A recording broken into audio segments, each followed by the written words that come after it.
Well, September is International Underground Railroad Month, a system with very strong ties to St. Catharines. The author of Bound for the Promised Land, Harriet Tubman, Portrait of an American Hero, Clifford Larson, joins us this morning with more on the woman who led hundreds of people to safety in Canada. Good morning to you. Good morning. Thank you for having me. I think Harriet Tubman's name is one that so many people know, yet so few people know the significance of how many people she saved from slavery.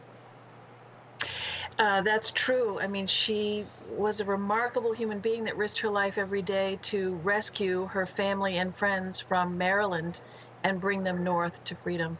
Yeah. Right.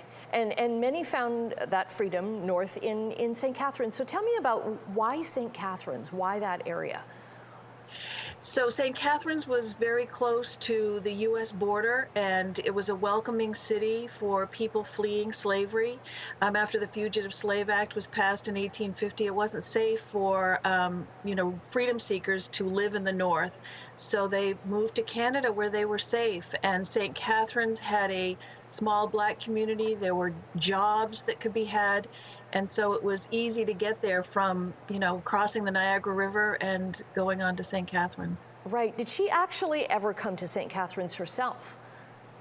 Oh, absolutely. She started going there in 1851, a couple years after she fled herself, and she would go back and forth.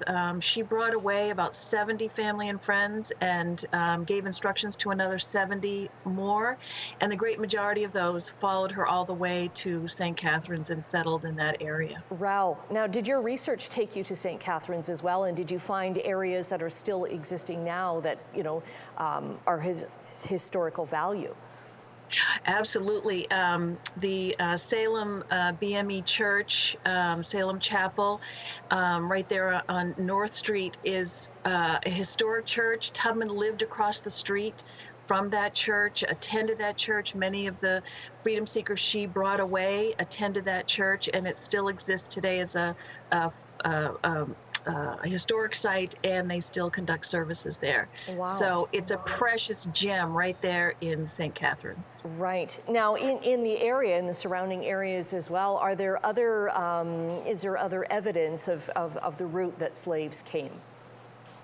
Yes, there's so much literature now. There's so much documentation that has been unearthed about the routes that people took coming across the Niagara River, up through Niagara Falls and into St. Catharines, onto Toronto, and some, feeling insecure went even further into Ontario, some going as far as Chatham to get away from the border over by Buffalo, New York.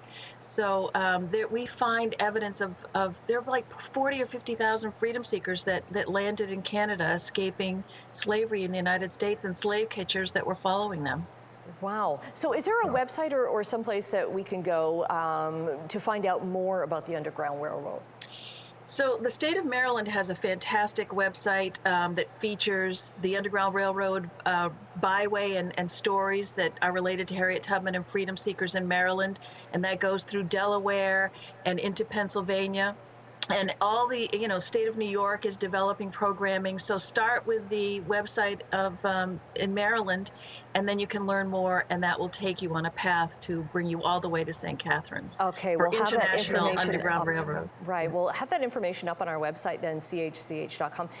Kate, thank you very much. I'm embarrassed to say how little I knew about what was going on in my own backyard with this. So it's a good point for learning for me as well. So thank you.